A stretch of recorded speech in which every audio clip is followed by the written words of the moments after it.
माझ्या मराठी मातीचा लावा ललाटास टिळा, हिच्या संगाने जागल्या दऱ्या खोऱ्यातील शिळा.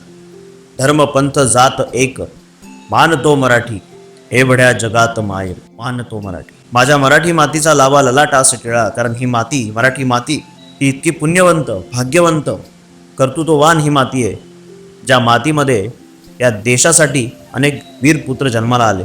छत्रपती शिवाजी महाराज त्यांच्याकडे पाहून स्वाभिमान काय असतो हे कळतं. त्यांचा इतिहास ऐकला की रोमांच उभे राहतात. संत ज्ञानेश्वर माऊली, संत तुकाराम महाराज, संत एकनाथ महाराज अशी संतांची मांदियाळी या मातीत जन्माला आली. समर्थ रामदास स्वामी, कित्येक संतांनी या महाराष्ट्र भूमीला पावन करून टाकलं. त्या समर्थांनी आम्हाला सांगितलं होतं, धर्मासाठी झुंजावे, झुंजोनी अवघ्यासी मारावे, मारिता मारिता घ्यावे राज्य आपुले. त्याच वाटेने आमचे छत्रपती चालले. या अखंड हिंदुस्थानाला परकीयांच्या आक्रमणापासून मुक्त करून, परकीय राजवटींपासून मुक्त करून या हिंदुस्थानला हिंदवी स्वराज्य बहाल केलं त्यांच्या शिवछत्रपतींनी. 300-350 वर्ष हा महाराष्ट्र किंवा हा हिंदुस्थान पारतंत्र्यामध्ये खितपत पडला होता. अखेर 1630 साली शिवनेरीवर शिवसूर्याचा जन्म झाला.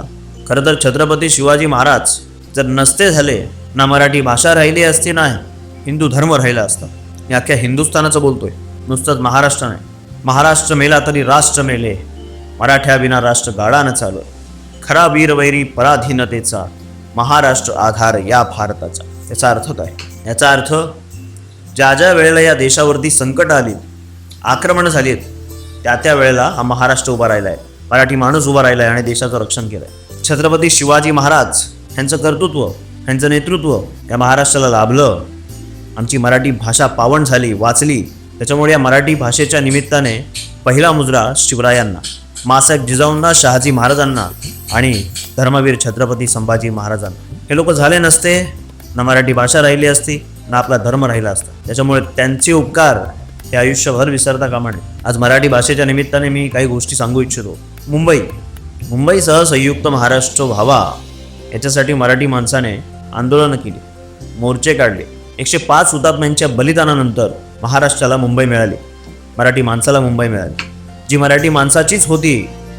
पण अधिकृतरित्या त्याची घोषणा होण्यासाठी मराठी माणसाला एवढा संघर्ष करावा लागला. मुंबईला येणारी वीज महाराष्ट्र देतो, मुंबईला मिळणारं पाणी महाराष्ट्र मिळतो. महाराष्ट्राच्या मनात आले तर मुंबई मोहिंजोदरो उर्फ मृत नगरी व्हायला क्षणाचाही विलंब लागणार नाही, असं आमच्या परमपूज्य डॉक्टर बाबासाहेब आंबेडकरांनी सुद्धा सांगून ठेवले, ज्यांनी या देशाची घटना लिहिली.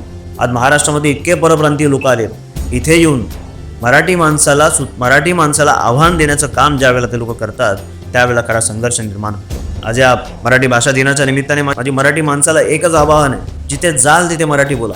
ज्या दुकानात आपण काही खरेदी करायला गेलो, ते दुकान जर आपलं मराठी माणसाचं असेल किंवा परप्रांतीयाचं असेल, तिथं मराठी बोला. जोपर्यंत आपण आपला मराठीचा ठसा उमटवत नाही, आपली मराठीची गरज तिकडे निर्माण होत नाही, तोपर्यंत ते लोक मराठी बोलणार नाही. ते माझंच दाखवणार आपल्याला. एक व्यक्ती माझ्याकडे आले, त्यांनी मला त्यांच्या सोसायटीच्या ग्रुपचा मेसेज दाखवला. त्या सोसायटीचा सेक्रेटरी परप्रांतीय भैया होता आणि ग्रुपवर एक मेसेज टाकला हिंदीमध्ये की अशा तारखेला अशा पद्धतीची मीटिंग होणार आहे.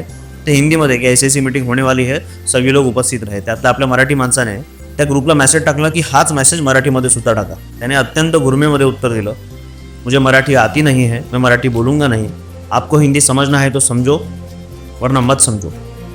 अशा पद्धतीचं उत्तर त्याने त्या ग्रुपवर दिलं. ही हिंमत येते कुठून या लोकांमध्ये?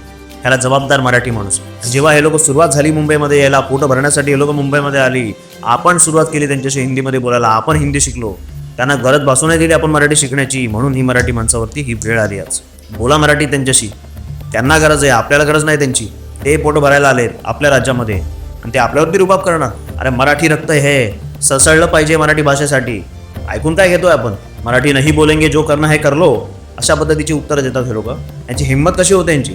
अरे इतकी सुंदर मराठी भाषा, पण ज्या मराठी भाषेने, ज्या मराठी माणसाने या मुंबईला समृद्ध केलं, महाराष्ट्र समृद्ध केला, त्या महाराष्ट्रामध्ये पोटं भरण्यासाठी आलेले हे उपरे मराठी माणसाला उपदेश देणार भाषेवरनं. ज्या मराठी भाषेला अभिजात भाषेचा दर्जा मिळाला आहे, त्या भाषेला हे लोक, त्या भाषेवरती हिंदीचं आक्रमण करणार. जी भाषा, हिंदी भाषा आत्ता 150-200 वर्षापूर्वीची भाषा, आणि मराठी भाषेला 7व्या-8व्या शतकाचा इतिहास आहे. शिवछत्रपतींची मातृभाषा मराठी.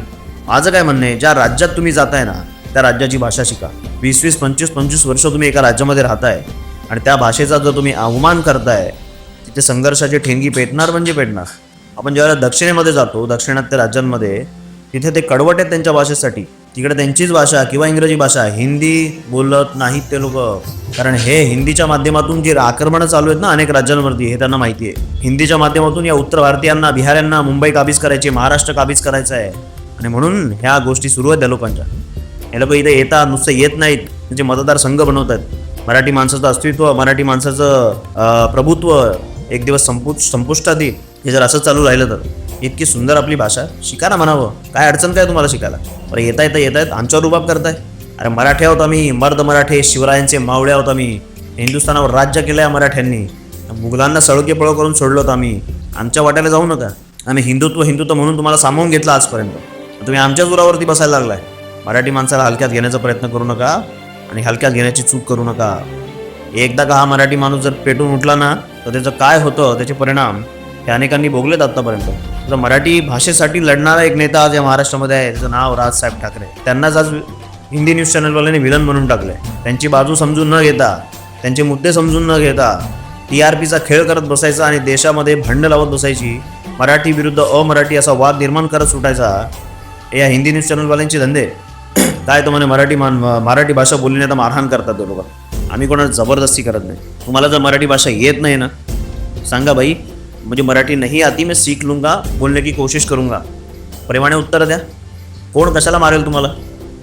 तुम्ही जर आम्हाला जर समजा दादागिरी करत असाल की मराठी नहीं आती, क्यों मराठी बोलनी है, जरूरत क्या है मराठी की, अशा प्रकारचे जर उत्तर आले ना तर कानपडीतच बसणार. आम्हाला रुबाब नाही दाखवायचं इथे येऊन. मराठी आहोत आम्ही. चला आलेत पोटं भरायला आणि वरून रुबाब करताय. राज ठाकरे बरोबर बोलले होते, तुम्हाला इथे राहायला देतो ना ते उपकार समजा. इथे दादागिरीची भाषा नाही करायची. आणि मग कानपड फोडल्यावरती म्हणतात आम्हाला मारलं. मारणार नाही ते का पूजा करणार तुमची लोकांची?